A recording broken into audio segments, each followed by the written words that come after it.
උසස් පෙළට යන දුව දරුවන්ට වැදගත් වෙන පාඩමක් තමයි අපි සාකච්ඡා කරන්න හදන්නේ. එතකොට උසස් පෙළ විභාගය මේ දවස්වල පැවැත්වෙනවා. සෙනසුරාදා සිංහල ප්‍රශ්න පත්‍රය පැවැත්වීමට නියමිතයි. එය අරබයා තමයි මගේ මේ සූදානම පුංචි උදව්වක් කරලා දෙන්නේ. ඒ තමයි උසස් පෙළ පේපර් එකේ අවස්ථා සම්බන්ධයේ ප්‍රශ්නය. අවස්ථා සම්බන්ධ ප්‍රශ්නය කියන්නේ අතාරලා දාන්න බැරි ප්‍රශ්නයක්. ඔයාලා හැමෝම අනිවාර්යයෙන්ම ලියන්න ඕන ප්‍රශ්නයක්. ඒක නිසා ඒක මිස් කරලා යන්න බෑ කාටවත්. මොකද එතන ලකුණු තියෙනවා 12ක්. ලකුණු 12ක් තියෙනවා. right? එක අවස්ථා සම්බන්ධයකට ලකුණු 3 බැගින් අවස්ථා සම්බන්ධ 4කට අපි පිළිතුරු සපයන්න ඕනේ. අපිට තෝරා ගැනීමේ ප්‍රශ්නයක් වශයෙන් තමයි ඒක ලැබෙන්නේ. 7ක් ලැබෙනවා. 7න් 4ක් ලියන්න ඕනේ. right? 7ක් ලැබෙනවා. නමුත් අපි ලියන්න ඕන 4යි. ඒකට ලකුණු 3යි 4 වත් 12යි. මුළු ලකුණු 12ක ප්‍රශ්නයක්. හරිද? අවස්ථා සම්බන්ධය කියලා කියන්නේ. ඒ නිසා ගොඩක් අය මේ අවස්ථා සම්බන්ධය ගැන මේ බියකරු චිත්‍රය තමයි මාවගෙන තියෙන්නේ. අමාරුයි කියලා. අමාරු නෑ. අපි හරියටම මේක ලියන්නේ කොහොමද කියලා දෙන්නයි මේ හදන්නේ. හරියටම මේක ලකුණු දෙන්නේ කොහොමද? ගොඩක් අය අවස්ථා සම්බන්ධයෙන් ලියනවා අඩුපාඩු ඇතිව. ඒ නිසා මේ අඩුපාඩු දැකලා ඒක මගහරවා ගන්න තමයි මගේ මේ සූදානම තියෙන්නේ. මොකද තව දවස් දෙකකින් විභාගෙ ලියන නිසා. හරි. අවස්ථා සම්බන්ධය. ඒතොර අවස්ථා සම්බන්ධය කියනකොට අපිට ප්‍රධාන වශයෙන් ලබා දීලා තියෙනවා ගද්‍ය නිර්මාණ කිහිපයක්. ඒ ගද්‍ය නිර්මාණ කිහිපය අතරින් තමයි අපෙන් අවස්ථා සම්බන්ධය අහන්නේ. උදාහරණයක් බෙද්දේගම නවකතාව, සද්ධර්ම රත්නාවලිය, සද්ධර්ම අලංකාරය, පූජාවලිය, ඒ වගේම ජාතක කතාව, ප්‍රේමතෝ ජායති සෝකෝ නාට්‍ය. ඔය කියන ගද්‍ය නිර්මාණ අතුරින් තමයි අපිට පුංචි වාක්‍යයක් දෙනවා. ඒ වාක්‍ය කොහේද තියෙන්නේ කියලා හඳුනා ගන්නයි ඕන. හැබැයි හඳුනාගත්තට මදි ඒකේ අපි අනිවාර්යයෙන්ම ලියන්න ඕන කාරණා කිහිපයක් තියෙනවා. හරිද? ඒ ගැන තමයි මේ කියන්න හදන්නේ. right? අපිට මාකින් ස්කීම් එකේ ලකුණු දෙනකොට දීලා තියෙන පුතේ මෙන්න මෙහෙමයි මේ ඔකට ලකුණු දෙන්නේ. දැන් මම කිව්වා ලකුණු 3ක් දෙනවා කියලා. ලකුණු 3යි දෙන්නේ සම්පූර්ණ. ඒකට. එක අවස්ථා සම්බන්ධයක් ලියුවම ලකුණු 3යි. ඒ ලකුණු 3 දෙන්නේ මෙන්න මේ ක්‍රමවේදය යටතේ. right? අංක 1. right? පළවෙනි ලකුණ හම්බෙන්නේ අදාළ පාඩය සම්බන්ධය. කියන්නේ අපිට දෙන මේ ප්‍රකාශය සම්බන්ධ පොතේ නම ලියන්න ඕන. කෘතිය.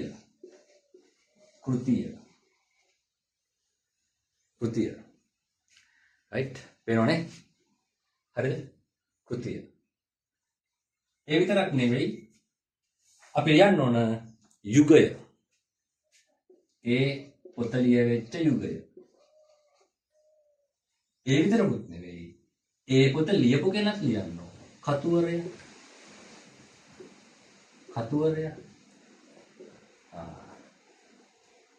මේ තුනම තිබුණොත් තමයි එක ලකුණක් දෙන්නේ. හරිද? මේ තුනම තිබුණොත් එක ලකුණක් දෙන්න. right? එහෙනම් ඔන්න එක ලකුණක් ගත්තා. දෙවනි ලකුණ. right? දෙවනි ලකුණ දෙන්නේ අපිට අවස්ථාව. ඒ අවස්ථාව හඳුනාගත්තාට අවස්ථාව කුමක්ද?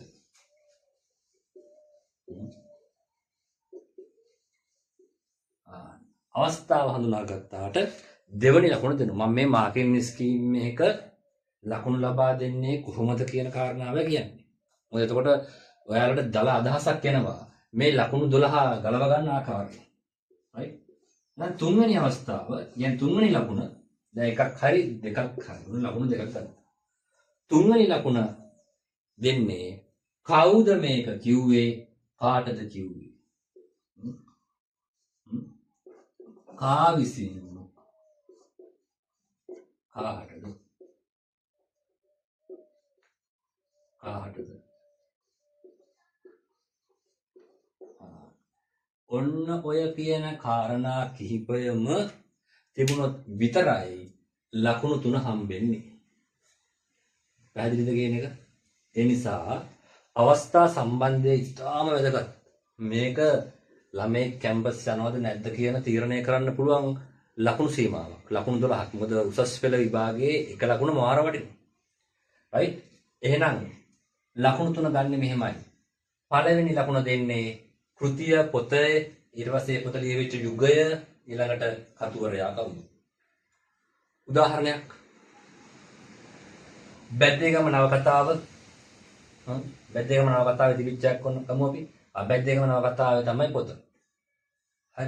යුගය දැන් බැද්දේගම නවකතාවට යුගයක් නැහැ නේ. ඒක නූතන යුගයක. ඒ නිසා අපි නූතන යුගය කියලා ලියන්න ඕනේ නැහැ. කතුවරයා දන්නවා නේද? මුල් කෘතියේ කතුවරයා බ්‍රිතාන්‍ය ජාතික ලෙනාඩ් සිඩ්නි වුල්ෆ්. හැබැයි බැද්දේගම නවකතාව අනුවර්තනය කරලා තියෙනවා AB ගුණරත්න. ඒ නිසා අපි මෙතන AB ගුණරත්න කියලා ලියන්න ඕන කතුවරයා. right? අන්න ඒ තුනම ලියලා තියෙනවා නම් ලකුණක් හම්බ වෙනවා. ඊට පස්සේ දෙවනි ලකුණ හම්බෙන්නේ අවස්ථාව මොකද්ද? මේ කියපු අවස්ථාව මොකද්ද? සිලිඳු තමන්ගේ බිරිඳට පහර දීපු අවස්ථාව. ඒ වගේ උදාහරණයක් කිව්වේ. අන්නේ අවස්ථාව ලියන්න ඕන මොකද්ද කියලා. තුන්වෙනි ලකුණ අවසාන ලකුණ හම්බෙන්නේ මේ ප්‍රකාශය කළේ කවුද? කාටද කළේ? සිලිඳු විසින් කාටද? බිරිඳ ඩිංගිය හම්බ.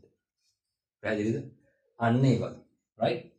එතකොට එහෙනම් මේ කියන සාධක තුනම හරිද? ඔයාලට පුළුවන් නම් සාක්ෂාත් කරන්න, ඉටු කරන්න, ලියන්න සම්පූර්ණ ලකුණ හම්බෙනවා. එතකොට මේ එක ප්‍රශ්නයකට හරි ඔන්න මේ කියන කාරණා ටික තියෙනවා. අපි උදාහරණයකුත් බලමු. right? උදාහරණයක් බලමු. මේකත් ඔළුවේ තියාගෙන බලමු. මම ගන්නම් ඒකට මේ අවුරුද්දේ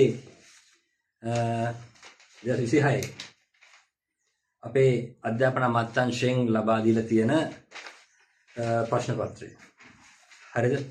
ඒක මම හිතන්නේ ඔයාලා හැමෝම ගාව තියෙන ඔයාලා දන්න ප්‍රශ්න පත්‍රය. ඒ නිසා මම ඒක ගන්නවා. ඒක අපි හැමෝම දන්න ගන්න. ඒකේ පුතේ හරවන්නකෝ මේ අවස්ථාව සම්බන්ධ තියෙන පිටුව ඉක්මන් හරවන්න. ඔන්න. අවස්ථා සම්බන්ධ තියෙන පහත් සඳහන් උද්දුත අතරින් හතරක අවස්ථා සම්බන්ධය දක්වන්න තුන්වෙනි පිටුවේ තියෙන්නේ. අපිට 7ක් දීලා තියෙනවා. right? 7ක් දීලා තියෙනවා. 7න් 4කට විතරයි ලියන්නේ. 3ක් අතරලා දාන්න පුළුවන්. හරි. ඒකේ මම ගන්නම් ඔයාලා දන්න එක නිසා බැද්දගම ගන්නම්කෝ. ඔන්න බැද්දගම නිදසුන තමයි ඔය තියෙන්නේ 6 වෙනියට. උඹ මොකටද මේ වෙලාවේ ආවේ? හෙට වරේ. මට මේ රෑ මොන වැඩක්වත් කරන්න බෑ. right? ආයි කියන්නම් අහගන්න ඕනේ. උඹ මොකටද මේ වෙලාවේ ආවේ? හෙට වරේ. මට මේ රෑ මොන වැඩක්වත් කරන්න බෑ. ඕක බැද්දේගම නව කතාවේ එන අවස්ථාව. මොකද්ද මේ අවස්ථාව? ඔන්න දැන් කල්පනා කරන්න ඕනේ. දැන් මේ ලකුණු තුනම ගන්න නම් ඔන්න බලන්න කරන්න ඕන වැඩේ. right? කොහොමද ලියන්න ඕන ඉස්සෙල්ලම? අපි මේකෙදී රෙනාඩ් වුල්ෆ් මහතා ගැන සඳහන් කරන්න අවශ්‍යම නැහැ. නමුත් කරන්න පුළුවන් නම් හොඳයි. ඒක කිසි ගැටලුවක් නැහැ. ඒක ලිව්වා. එතකොට අපිට බේරෙන්න පුළුවන් නේ. බය නැහැනේ. මෙහෙම පටන් ගන්න පුළුවන්. නේ? ලෙනාඩ් සිඩ්නි වුල්ෆ් මහතාගේ The Village in the Jungle කෘතිය අනුවර්තනය කළේ AB ගුණරත්න මහතා. ඒ බැද්දේගම ලෙසින්. බැද්දේගම කෘතියේ සඳහන් අවස්ථාවකි. හරිද? බැද්දේගම කෘතියේ සඳහන් අවස්ථාවක. අන්න අපි ඉස්සෙල්ලා වාක්‍ය හඳුනාගත්තා. මේක තියෙන තැන හඳුනාගත්තා. පළවෙනි ලකුණ හම්බුණා අපිට. කෘතිය මොකද්ද? බැද්දේගම, කතුවරයා ඒ.පී. ගුණරත්න කියලා කිව්වා. හරිද? එතකොට අනුවර්තනය කරපු කෙනාගේ නමත් ලිව්වා. සැබෑම එහෙම නැත්නම් මුල් කෘතියේ කතුවරයාගේ නමත් ලිව්වා. කිසි ප්‍රශ්නයක් නැහැ. අපි බේරි. රයිට්? දෙක අවස්ථාව මොකද්ද? මේ මොකද්ද මේ අවස්ථාව? උඹ මොකටද මේ වෙලාවේ ආවේ? හෙට වරේ. මට මේ රෑ මොන වැඩක්වත් කරන්න බෑ. මොකද්ද මේ අවස්ථාව? මේක තමයි අර සිලිඳු ආරච්චිවත් ප්‍රනාන්දුවත් මරලා තුවක්කුවත් අරගෙන මෙයා යනවා තමන් ඝාතන දෙකක් සිදු කළ බව ප්‍රකාශ කරන්න රටේ මහත්තයා ගාවට. රටේ මහත්තයාගේ නිවසට යනකොට රෑබෝ වෙලා. හරිද? ගිහිල්ලා සිලිඳු ප්‍රකාශ කරන අවස්ථාවක් මේ තියෙන්නේ. එහෙනම් මොකක්ද අවස්ථාව? සිලිඳු ප්‍රනාන්දු ආරච්චිත් දෙදෙනා ඝාතනය කොට ඒ බව රටේ මහත්තයාට ප්‍රකාශ කරන්න ගියපු අවස්ථාව තමයි අවස්ථාව. ඒතකොට එහෙනම් ලකුණු දෙකක් දැන් දැහැගෙන තියෙනවා. අවසාන ලකුණු දැහැ ගන්න නම් අනිවාර්යයෙන්ම කවුද කිව්වේ කාටද කිව්වේ ඕනමයි. රයිට්? එහෙනම් කවුද මෙහෙම කියන්නේ? සිලිඳුට කිව්වේ කවුද මේ? රටේ මහත්තයා විසින් සිලිඳුට ප්‍රකාශ කරපු ප්‍රකාශයක් තමයි ඔය තියෙන්නේ. රටේ මහත්තයා තමයි කිව්වේ ඔබ මොකටද මේ දැන් ආවේ? දැන් මට වැඩ කරන්න දැන් නැහැ මේ රෑ වෙලා. පස්සේ වැඩ. ඒ වගේ අදහසක් නේ. රයිට්? එහෙනම් රටේ මහත්තයා විසින් සිලිඳුට ප්‍රකාශ කරන ලද්දා. ඔන්න ඔය කියන කාරණා තුනම තිබුණොත් විතරයි ලකුණු තුන හම්බෙන්නේ. ඒ නිසා අනිවාර්යයෙන්ම පුතේ මේ අවස්ථා සම්බන්ධයෙන් ගොඩ දා ගන්න ඕන කැම්පස් යනවා නම් ඔය ලකුණු 12 දැහැ ගන්න ඕනේ. හරිද? පාඩම් කරන්න ඕනේ නැහැ. පොත කියවලා තියෙන්නේ. අනිත් එක අපිට තෝරගන්නත් පුළුවන් නේ. හරිද? අනිවාර්යයෙන්ම මේකම ලියපන් කියලා නෑනේ. අපිට තෝරගන්න පුළුවන්. තෝරගන්න නම් කියවලා තියෙන්න ඕන. තාමත් ප්‍රමාද නැහැ. කියවලා මේක අවබෝධ කරගන්න පුළුවන්.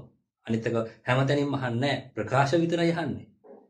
බැද්දේගම පොත ලොකු වුණාට ඔගේ ප්‍රකාශ ටික විතරනේ අහන්නේ. පැහැදිලි කිරීම අහන්නේ නැහැ. හරි? ඒ නිසා එහෙනම් අන්න ගොඩක් ළමයි අවබෝධයක් නැහැ. සමහර ළමයි හිතන් ඉන්නේ කා විසින් කාහටද මේක විතරක් ලියවම ලකුණු තුන හම්බෙන්නේ නැහැ. අනේ නෑ මේ දෙක අනිවාර්යයි. කෘතිය මොකද්ද? යුගය නම් යුගය ලියන්න ඕනේ. කතුවරයා අනිවාර්යෙන් ඕනේ. අවස්ථාව කොහොමත් ඕනේ.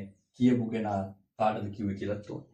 එහෙනම් ඔන්න ඔය කියන කාරණා ටික අරගෙන තමයි නිවැරදිව අවස්ථා සම්බන්ධයක් ගොඩනගන්න ඕනේ. ඉතින් තව දවස් කිහිපයකින් නේද මේ ළඟම අපි මේකට උත්තර බඳින්න ඕනේ. සොස් පෙළ විභාග ලියන්න හදන්නේ දැන් ළමයි 2026. ඒ නිසා මම මේ 2026 පේපරේ තමයි බැලුවේ. ඉතින් මේ අධ්‍යාපන අමාත්‍යාංශයෙන් ගහපු එක පුළුවන් නම් ඒක නැවතත් බලලා යන්න. මේ හා සමාන ආකෘතියකින් මේකම ඉන්නේ නැහැ කොහොමත්. හරිද? මේ හා සමානව ආකෘතියකින් තමයි පේපරය හැදෙන්නේ. පේපරේ ඉතින් අමාරුද ලේසිත දාලා නැහැ. තමන්ගේ වැඩ කොටස කරලා හරියට යන්න. එහෙනම් හොඳ ලකුණක් ගන්න, කැම්පස් යන්න, ලියන්න මේ උදව්ව ඒකට අවස්ථා සම්බන්ධයෙන් ගොඩ දා ගන්න ඕනේ. රයිට්. එහෙනම් හැමෝටම සුබ දවසක්.